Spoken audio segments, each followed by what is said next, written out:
بسم اللہ الرحمن الرحیم الم تر الی الذی حاج ابراہیم فی ربہ ان آتاہ اللہ الملک۔ کیا آپ نے اس شخص کو دیکھا نہیں جس کو اللہ تعالیٰ نے سلطنت کیا عطا کرتی تھی کہ وہ اپنے پروردگار کے بارے میں ابراہیم علیہ السلام کے ساتھ بحث کرنے لگا۔ اس سے مراد نمرود ہے۔ اللہ تعالیٰ نے اس کو سلطنت عطا کی تھی، بلا شبہ بہت بڑی سلطنت تھی، اور روایات میں آتا ہے کہ یہ پہلا حکمران تھا، پہلا بادشاہ تھا اس دنیا میں، اور تقریباً 4 حکمران ایسے ہوئے ہیں جن کو اللہ تعالیٰ نے سارے انسانوں پر حکومت عطا فرمائی تھی۔ ان میں سے 2 مسلمان اور 2 کافر ہیں۔ مسلمانوں میں سے حضرت سلیمان علیہ السلام، جن کو اللہ تعالیٰ نے سب سے بڑی سلطنت عطا فرمائی تھی کہ ان کے بعد اس طرح کی کسی کو دی ہی نہیں گئی، اور یہ حضرت سلیمان علیہ السلام کی دعا کا حصہ بھی تھا کہ ایسی سلطنت عطا فرما جو میرے علاوہ کسی اور کو نہ دی جائے۔ چنانچہ اللہ تعالیٰ نے ایسی سلطنت ان کو عطا فرما دی۔ اور دوسرے حضرت ذوالقرنین ہیں، جن کا تذکرہ 16ویں پارے میں کے شروع میں آتا ہے، اور ان کا زمانہ بھی حضرت ابراہیم علیہ السلام کے زمانے کے قریب قریب ہے۔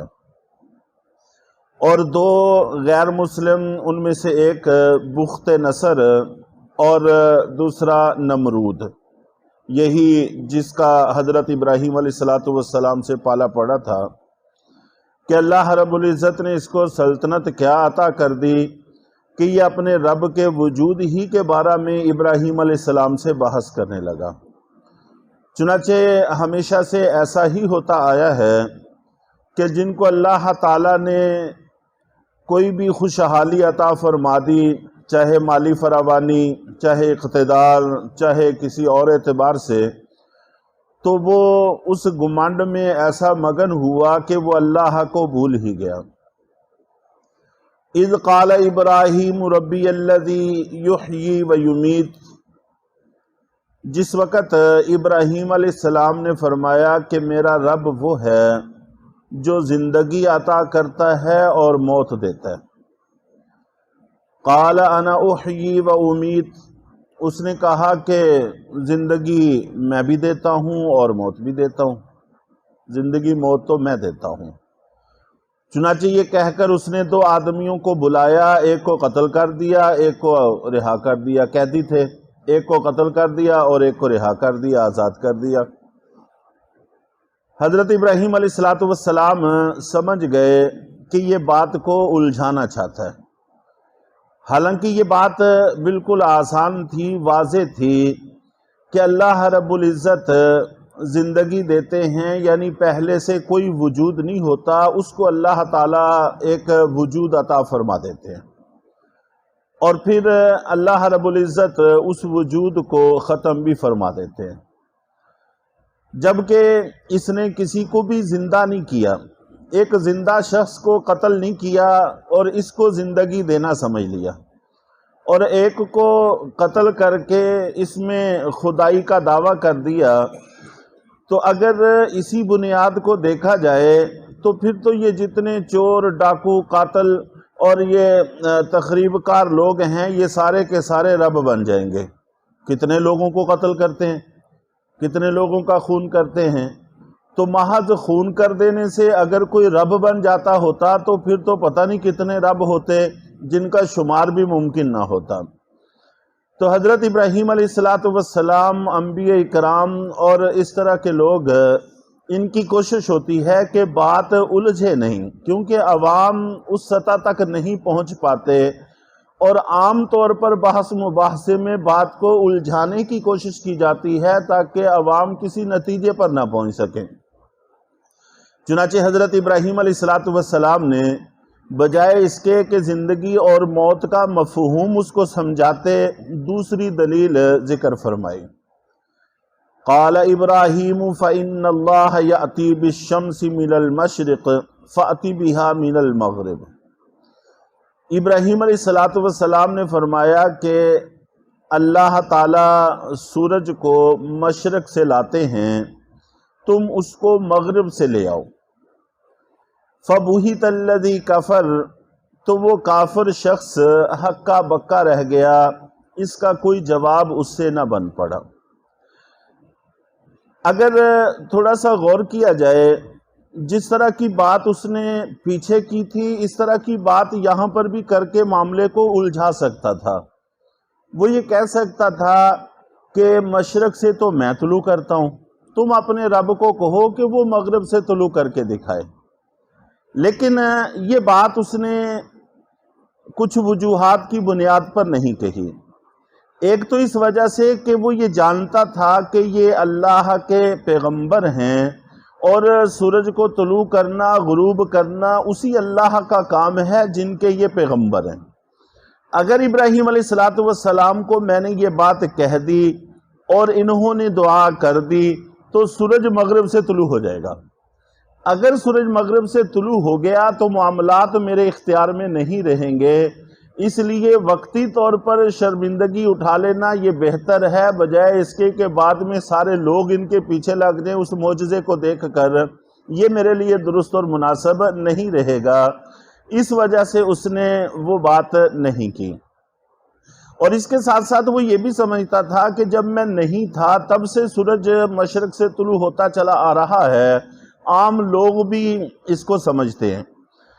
اور اس وقت تک انسانوں میں اگرچہ کفر، شرک، اس طرح کی بہت ساری چیزیں آ گئی تھیں، لیکن پھر بھی اتنی انسانیت نہیں گری تھی کہ ایسا جھوٹ بولتے کہ جس کو چھپایا جا سکتا ہو یا چھپایا نہ جا سکتا ہو، ایسا جھوٹ بولنے سے گریز کرتے تھے۔ بھی نسبت آج کل ہم اپنے حکمرانوں کو دیکھتے ہیں کہ کتنے دھڑلے سے اور ڈنکے کی چوٹ پر جھوٹ پہ جھوٹ بولتے چلے جا رہے ہیں، حالانکہ وہ بھی یہ جانتے ہیں کہ سب کو پتہ ہے کہ ہم جھوٹ بول رہے ہیں۔ سفید جھوٹ بولنا جس کو کہتے ہیں، تو ابھی تک انسانیت اتنی نہیں گری تھی جتنی اب گر چکی ہے کہ جھوٹ اور سفید جھوٹ بولنے میں بھی ذرہ بر ان کو تردد محسوس نہیں ہوتا۔ تو وہ یہ سمجھتا تھا کہ اگر یہ بات میں کہوں گا تو یہ بالکل سفید جھوٹ ہوگا جو میرے لیے کسی طور پر بھی مناسب نہیں ہے، تو اس لیے اس نے یہ بات نہیں کہی۔ اور باقی رہا مسئلہ مغرب سے سورج کے طلوع ہونے کا، قرب قیامت میں ایسا ہوگا۔ اللہ رب العزت قیامت کے قریب جب اس جہان کی عمر تقریباً 120 سال باقی رہ جائے گی، اس وقت رات کو صبح کے قریب لوگ انتظار کریں گے کہ ابھی تک سورج طلوع نہیں ہو رہا، حالانکہ کوئی بادل بھی نہیں ہے، اندھیرا ہی اندھیرا ہے۔ تو پھر اچانک مغرب سے سورج طلوع ہوگا اور ادھر سے نکل کر چڑھتے چڑھتے یہ نصف النہار تک آ جائے گا، اور وہاں پر پھر اللہ رب العزت سورج کو خطاب فرمائیں گے کہ واپس چلے جاؤ اور اپنا یہ وقت جو ادھر صرف ہوا ہے اس کی لیٹ بھی نکال لو۔ چنانچہ سورج واپس چلا جائے گا اور پھر مغرب سے ہی غروب ہو کر مشرق سے طلوع ہوگا، اور پھر 120 سال تک یہ سلسلہ ایسے ہی چلتا رہے گا، اور اس کے بعد پھر توبہ کا دروازہ بند ہو جائے گا۔ یعنی اس وقت دنیا میں کوئی بھی مسلمان نہیں ہوگا، اگر کوئی ہونا چاہے گا تو اس کے ہونے کو قبول نہیں کیا جائے گا۔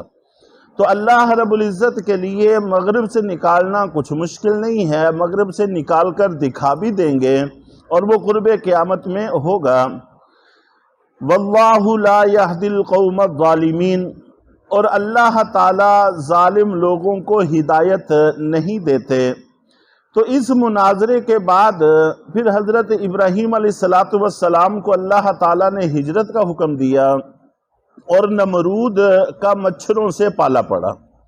چنانچہ روایات میں آتا ہے کہ فرشتے کو اللہ نے بھیجا کہ نمرود کو کہو کہ ایمان لے آئے، لیکن وہ نہیں لایا۔ دوسری دفعہ، تیسری دفعہ، تو پھر اس کو کہا کہ ٹھیک ہے اب تم اپنی فوجیں 3 دن تک جمع کر لو اور تمہیں اعلان جنگ ہے۔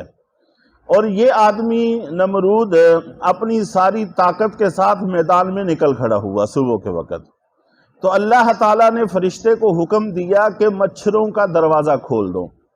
چنانچہ مچھروں کا دروازہ کھول دیا گیا اور اتنے مچھر آئے کہ ان کے کثرت کی وجہ سے سورج کی روشنی زمین پر پڑنا بند ہو گئی، اور انہوں نے پوری کی پوری فوج کا خون تو کیا، اس کے گوشت کو بھی کھا لیا، اور صرف ہڈیاں باقی رہ گئیں، کچھ بھی باقی نہ رہا سوائے نمرود کے کہ اس کو کسی مچھر نے کچھ نہیں کہا۔ پھر ایک مچھر کو حکم ہوا جو اس کے ناک سے گھس کر اس کے دماغ میں چلا گیا، اور بعض روایات میں یہ بھی آتا ہے کہ اس کے بعد تقریباً یہ 400 سال تک زندہ رہا۔ پہلے حکومت بھی اس نے 400 سال کی ہے، اور اس کے بعد بھی یہ 400 سال تک زندہ رہا، اور اس زندگی کا عالم یہ تھا کہ تھوڑے اپنے سر میں، جوتے اپنے سر میں مروایا کرتا تھا، چٹانوں پر اپنا سر پٹخا کرتا تھا، اور سب سے مہربان آدمی اس کو تصور کرتا تھا جو دونوں ہاتھوں کو ملا کر زور زور سے اس کے ہاتھ میں مارتا تھا۔ تو جتنا زمانہ اس کو اللہ نے سلطنت دی، اتنے ہی زمانہ اس کو ذلیل و رسوا کیا، اس کے بعد پھر اس کی موت واقع ہوئی۔ تو بہرحال اللہ تعالیٰ کی قدرت کے سامنے کسی کو بھی ٹھہرنے کی کوشش نہیں کرنی چاہیے، وہ بڑا ہی طاقتور ہے۔ اللہ تعالیٰ ہم سب کو اس کے سامنے جھک کر رہنے کی توفیق عطا فرمائے۔